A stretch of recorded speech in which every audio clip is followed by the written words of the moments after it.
All Blacks versus South Africa, which finished 16 all, the fourth draw in history between these two sides, and also the Wallabies win over the Pumas 16 points to 10. That's right, it is the Championship, the Rugby Championship Round 2 review, brought to you by DrivingMaul. Hi, I'm Paul, the guy behind DrivingMaul, your best place for predictions and opinion. And to join me to go through these games, I have got Stephen Harris. How are you doing, sir? Oh, very good. Thank you, Paul. Always a privilege and a pleasure to be on the TDM. Absolutely. Thank you. Oops, I didn't get my drink down quick enough. So, yes, for those of you in the live chat, do let us know your thoughts. And if you're watching the recording, then, hey, hit the comments down below and let us know your thoughts about these two games. I mean, kicking off, let's be honest, with the All Blacks versus South Africa. Let's be honest, the All Blacks, they didn't come out executing very well. We had Richard Mo'unga charged down, and we had this Springboks all over the All Blacks, allowing them to get a couple of penalties in the sort of the first 10 minutes and get a bit of a lead. It's as we were saying pre-show, that line speed was impressive by the Springboks as they first came out. Oh, it was very much so, and it really rattled the All Blacks in those early stages. They couldn't get their game going, and they really struggled to put phases together. Now, a lot of people could say, a lot of unforced errors, but I think you put a lot of that down to the physical pressure that the Springboks were applying. They really did apply the blowtorch, and pretty much, those opening stanzas, 10, 15 minutes, the All Blacks looked all at sea. Yeah, I mean, 19 turnovers in the game from the from the All Blacks, only 13 by South Africa. That 19 a little bit too high. Hi, Embarrassed Rugby. Great to see you in the chat there. And to me, it looked like the All Blacks hadn't really. We had an early miss by Beauden Barrett with the kicking, and no doubt that's going to be a big topic of conversation come the All Blacks edition on Wednesday. And I think it's probably going to be a conversation with others. But yes, there was a move that the Springboks pulled off halfway through that first half, off the scrum, where they did exactly what they did against the Wallabies. Against the Wallabies, they scored a try off it. Against the All Blacks, they didn't, which was they have the scrum.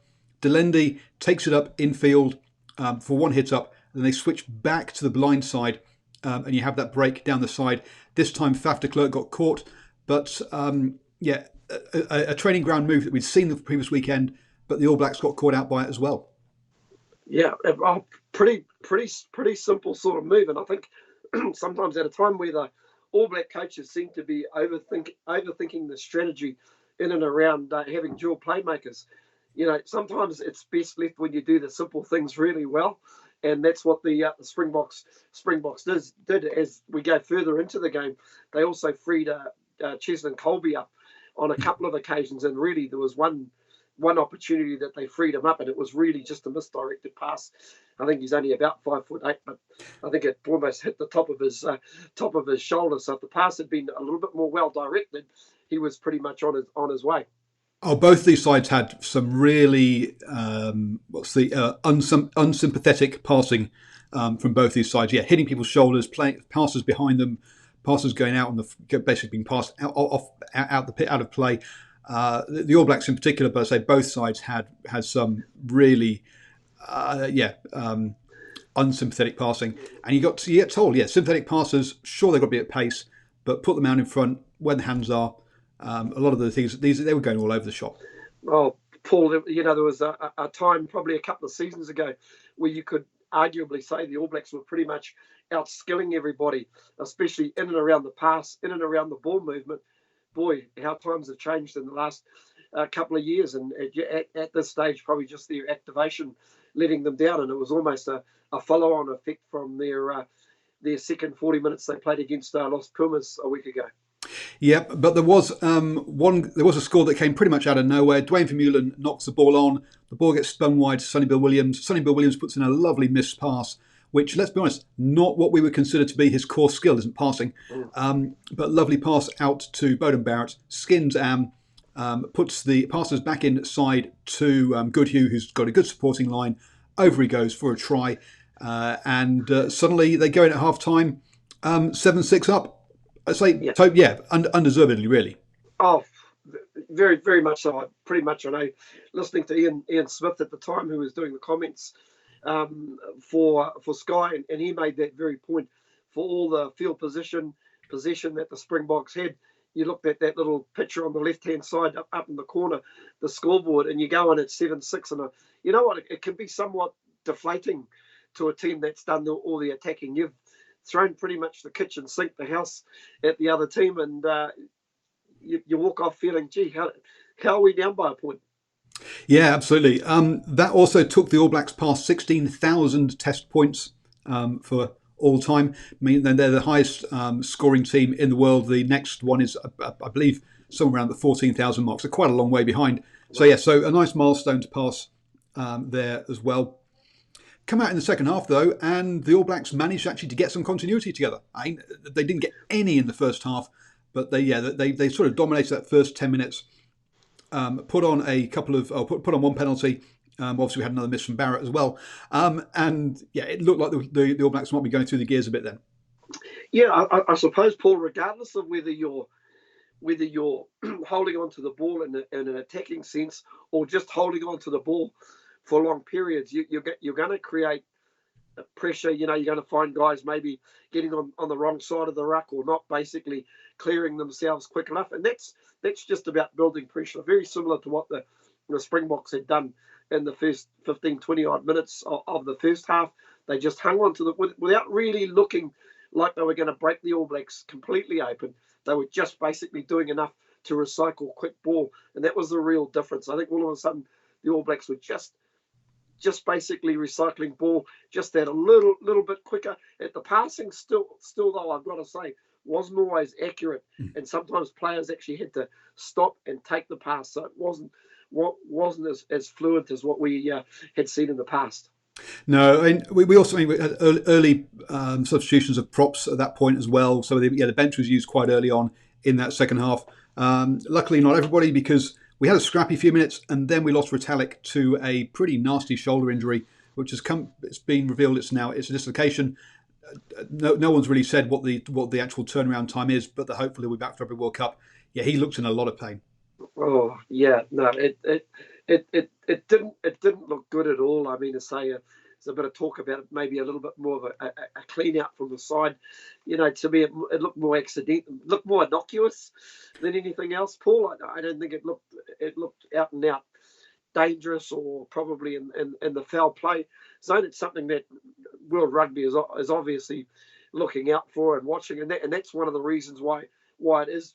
Players do get heavily penalised for coming in the side for that very reason. It was from the side. It was from an offside position. But as far as the clean out goes, it was a fairly regulation clean out compared to what we allow nowadays. Was it going off his feet? Absolutely. But then again, every single clean out at the ruck is going off your feet nowadays. So yeah, it was pretty much what we see at pretty much every ruck. Just two very big boys and landing badly. And Snyman, I mean, it's like, God, I wouldn't want Snyman flying in from a legal position, a little alone, maybe a little bit from the side. He is a very, very big unit. So I think there was, when Brodie Retallick left the field, I would imagine there was a collective sigh around the stadium in Wellington, let alone the ones watching on television. I think that's probably about as close as we're going to get to a sort of Dan Carter injury. Everyone losing their. I was going to use a naughty word there, but everyone having a bit of a panic. And that one is that is one of probably the biggest one. The other thing about this is that as people talking about yellow cards, red cards, that was no, there's none of that kind of rubbish at all. We had a scrum penalty which pulled things back to a 1-point game. We then changed kickers for Richard Mwanga, and he slotted 2 over to make it 7 points clear. And you're thinking, okay, the All Blacks the All Blacks are going to just scrape this one. My prediction was the All Blacks by 7, and then it all got ruined by a nice little break by Colby, chipped it over. Fantastic hustling by Herschel Yankees to steal the ball from Ben Smith, to collect, to stay aware enough to keep his eyes up, catch the ball, so it's not a knock on, and then score, even if he should have run under the posts. I'll tell you what, Paul. I know the All Black coaches went to the bench pretty early. The props were, I think they were replaced about 5 minutes into the second half. Yep. If I recall, one thing you've got to give South Africa their dues. I think they actually got a little bit of mileage off the bench. If we even reverse the track up a little bit, and think about a play where the All Blacks almost looked they were just about ready to take that game away. There was a fantastic turnover by Francois Lowe, literally meters from the goal line after the All Blacks had basically put some really good phases. And to be honest, they could have really put that game to bed there and then. Great little turnover, and then not long after that, the All Blacks got the ball back. The All Blacks got the ball back again, made a mistake, and I thought one area where the Springboks were very good in the last 15 or minutes or so. I think they had scrum domination in the last 15 minutes, and it was actually a scrum penalty that pretty much gave them the leg up the field to get that eventual line out. And of course, Cheslin Colby this time was given a bit of space, and boy, isn't he half quick? He's not a tall man, but he's one heck of an athlete, and they just put enough pressure on Aaron Smith at the time. You could probably hear the footsteps behind them, but listen, credit to them. They played out the 80 minutes, which sometimes isn't really a South African thing. But listen, 2 years in a row in Wellington, last year they played out the 80 minutes, and once again a year later they do exactly the same thing. They don't get the win, but boy, picking up a draw against an All Black team when you've basically come over here with so much expectation is a pretty good performance, Paul. So Charlie wants to ask us, what's our thinking around about the Barrett Moanga two playmaker thing? Now, what I think this is what we're seeing we saw in this game that, let's be honest, Beauden Barrett's kicking isn't the best. Now, one of the things I will do for the All Blacks edition is to go through the All Blacks losses in the last few years and see how many of those can be attributed to missed kicks, because definitely the loss last year, yes, South Africa played very well, but also Beauden Barrett left a whole bunch of points on the pitch. He did the same thing in the second Lions test that they lost as well. So I think there's going to be a certain element there of needing to get a high percentage kicker on the pitch. Personally, also a good point of just how do we get the best players on the pitch, but it also recreates the Beauden Barrett, Dame McKenzie kind of combination and style of play that they can't really do with Beauden Barrett and Aaron Smith and Ben Smith. It's really interesting. I don't see, if we collectively look at the two sides, I look at the South African team, and I would probably say that's pretty close to their top combination. Maybe Jesse Creel comes into that, probably comes back into that centre position. But listen, I was really impressed with the South African loose forwards. I mean, they worked very, very hard. They get a bit of mileage out of Francois Mostard as well. Very, very. He's a very mobile lock, so they get a bit of mileage. Christoph always shown off, and that's what I noticed with the Springboks. So even though their line out was a little bit shaky at first, once they pretty much settled down, I've got to say that's probably close to their top combination. The halfback first five pairing to me is their number one pairing. They picked up a bit of a jewel in the crown in terms of is it Yanchis, the Herschel Yanchis of the halfback. Boy, he's a bit of a firecracker, and just what you basically need off the bench. And I think the difference with South Africa now to where they maybe were a year ago, I think they've got a little bit more strength on the bench, Paul. If you look at what Francois Lowe offers, you look at that big lock, RJ Snyman. Man, they've actually got some quality that can come off the bench now, and that's the real difference with the South African side.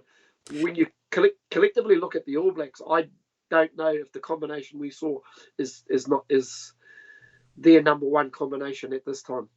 No, it's not. I mean, both sides have been switching up a lot. I mean, I think like three players from probably about both sides started last weekend and again started again this weekend, if that for the All Blacks, thinking about it.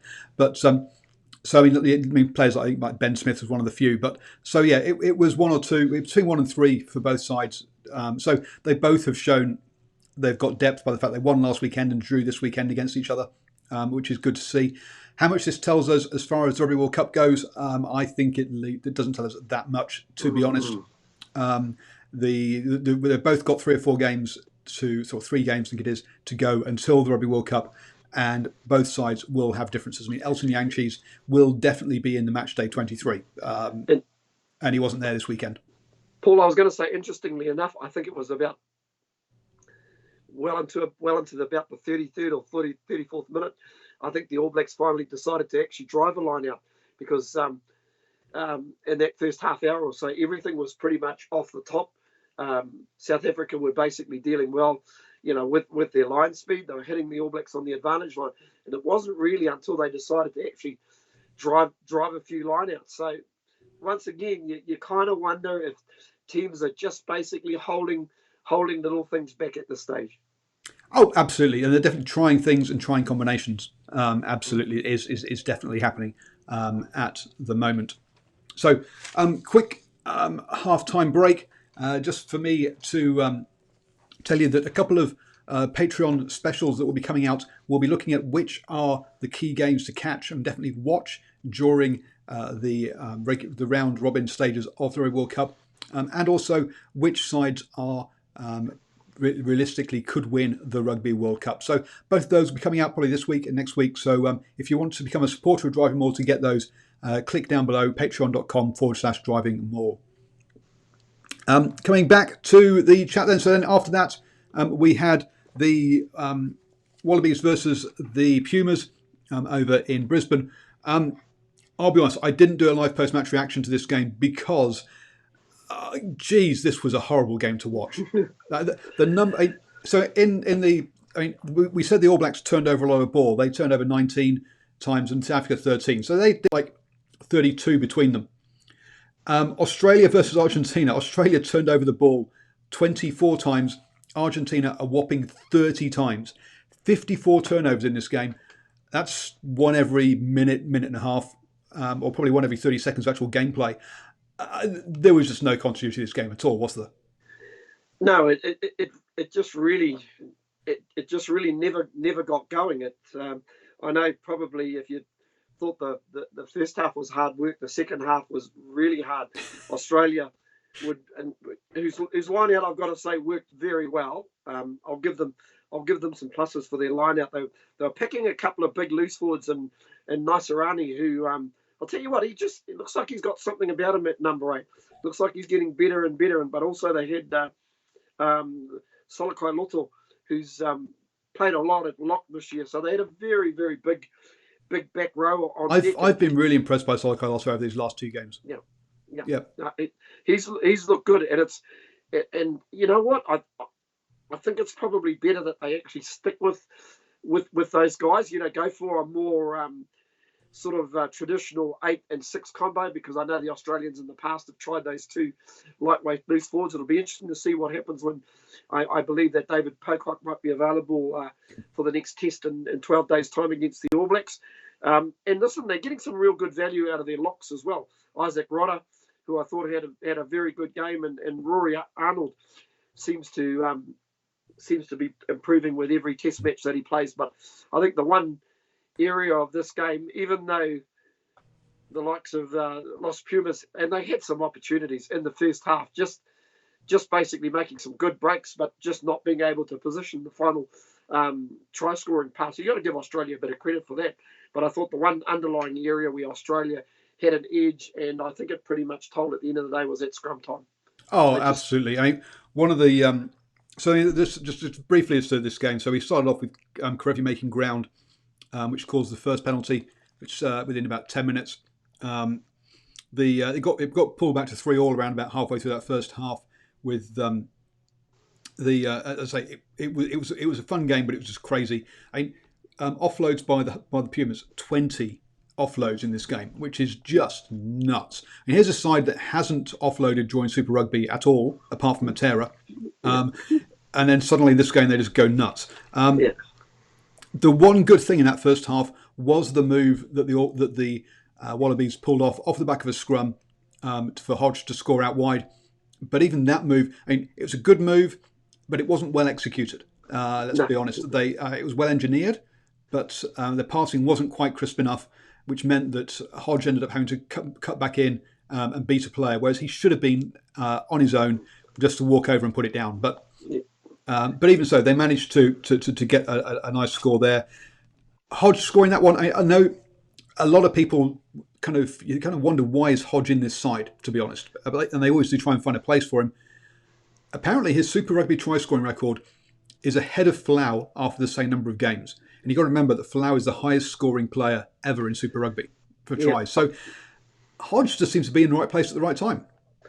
Yeah, I suppose with Hodge, he's got a very good long kicking game, and he's really good with the long distance kicks at goal. So he's probably in there for them, but they kind of sacrifice a bit of pace. He doesn't have top end pace. There was a couple of times he was freed up on the flank and just didn't quite really have the pace. I mean, I know the likes of Pumas with Moyano and Cordero are very quick on the outside, and you saw it. And even right at the death, Moyano, if he'd held on to the ball, they had a big overlap. Even though it was inside their 22, that they are more than capable of going 80 odd meters. But I just wonder with Los Pumas if they just missed the guidance and leadership of Creevy out there. It just seemed a bit like you say, they went out there with the intent of making a lot of offloads. They probably thought if we get the offload game going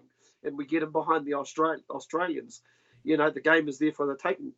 Yeah, and the tackling for a 16-10 game, you're thinking, right, both these defences were on top. No. 74% tackling by the Australians, 79 by the Jaguares. Yeah. Compare that to the New Zealand South Africa game, where New Zealand were 90% tackling, the South Africans 82.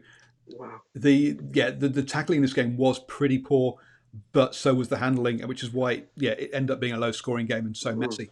The story of the second half really was scrums. The Argentina lost this game.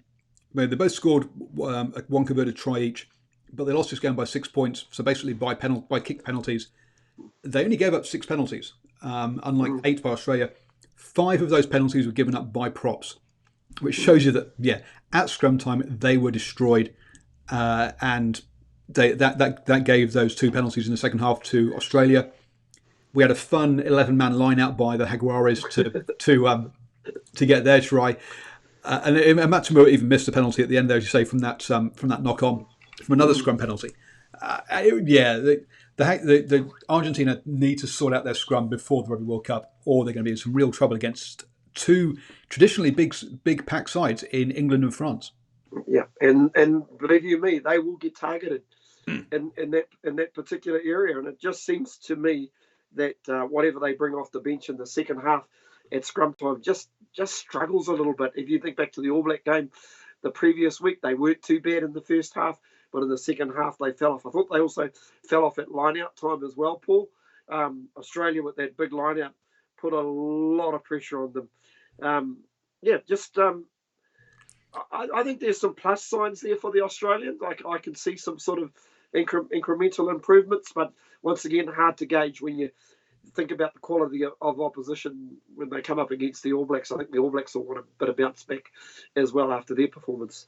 Yeah, absolutely. I mean, Steve Hansen's always been saying all the way through this that the 2 games he's targeting are the 2 Bledisloe Cup games. So yes, he's made a point that these are the games he's really going to be aiming for. Yeah. I think we might also be seeing a couple of people saying in the chat, their live chat, about the Pumas getting tired. And if you think about this, they don't have the depth that Australia and New Zealand, that South Africa and New Zealand have, having only got one professional team. And yes, it's been a long season for them. They went all the way in the final series, so 3 more games than some players have had. And that's probably going to start to tell. And they're going to have to look at how they rest their players heading towards the Rugby World Cup. You've got some very perceptive viewers out there, Paul. That's a really, really good point. They obviously went deep into Super Rugby, so they would have had very, very little rest, and then they've basically got to back up with a home test against the All Blacks, which would have been physical, and then they've got to basically travel to Australia. So pretty tough for these guys. Yeah, I think the positives are that big pack by Australia. They do have a big pack. It is now they've got a decent pack together. How well it'll scrummage against a proper scrummaging side, we'll have to wait and see. But yeah, I think that's going to be big for them. Maybe they've looked at their Rugby World Cup group and gone, "Hey, we've got Fiji, and you know how you beat Fiji? You get your set piece right." Absolutely. The good news is for Argentina, they get a bit of a 13-day break before they head back home, and they host South Africa on Sunday, the 11th of August. So that'll be very, very interesting to see what sort of bounce back they get. But boy, they'll be wanting to win, because if you look at their win-loss record in recent times, it's not that great, Paul. No, it's not. I think they've lost something like 21 out of their last 25 games or something like that. I think so. I saw somewhere. So they've got 2 more games against South Africa, one at home, one away, before the Rugby World Cup. They're going to want to get at least 1 win in before the Rugby World Cup for morale purposes. At least you'd think. So you're right. That's going to be a big game for them. Mm-hmm. I was going to say that the table's pretty well set up now, isn't it? Really, when you think about it, South Africa on 7 points, New Zealand on 6. New Zealand will probably be looking to, once again, South Africa, I think, had the advantage of picking up a bonus point against Australia in that first game, which really gives them that extra point. But there is so the next thing is then no side has ever won the Tri Nations or the Rugby Championship and the Rugby World Cup. So is this part of a ploy to make sure that actually they don't get the silverware because they're at 1 point behind South Africa, and that therefore sets them up for the Rugby World Cup? Conspiracy theorists out there, this is one for you. Okay, from an All Black point of view, we beat Australia, but don't pick up a bonus point. Yes, exactly. Yes, if you see New Zealand kicking penalties when they're 2 tries ahead, you know why. A weird weekend of rugby. We'll be back doing it on the Thursday before those. So not this Thursday, but next Thursday we'll be back doing previews for the final round of the Rugby Championship, and we're back on Monday again, reviewing that as well. So stay tuned for those. Don't forget to subscribe and hit the bell and all that kind of stuff so you don't miss out on that kind of thing. Also, Stephen will be joining me tomorrow night for the Hash Rugby Chat, where we'll also talk about all the hot topics in rugby. We'll touch on the Pacific Nations Cup, because boy, there was a bit of a mud bath, wasn't there? An old traditional game over in Samoa, I think it was. Those conditions. Yeah, just watching the highlights, absolutely amazing, and obviously a bit of talk about those conditions, and maybe if that game should have been played, if at all. I can't even recall playing in those sort of conditions myself. On the number 3 ground at Waitemata Park back in the day, that used to chop up a little bit, should I say? But man, that just you really do wonder if it should have actually went ahead at all. Yeah, we'll definitely go into depth in that tomorrow night about that one. But I mean, some of the things, folks, to think about are is there time to replay that game before the Rugby World Cup? Really, probably not. So you either if you do postpone it or you do cancel it, that's it. That's one less game for both teams. And so at the end of the day, those sort of things have to be. You might want to bear in mind as well for that. But also, we saw good wins by Japan over Fiji, and the USA over Canada. So we'll have a chat about all of that tomorrow night as well. Thank you very much, Stephen, for joining me. Yes, as Andre says, thanks, gents. Short and sweet. We do try and keep Monday night down to half an hour. The half an hour is here. So thank you very much. Subscribe, all of that kind of wonderful stuff, and catch you all tomorrow night.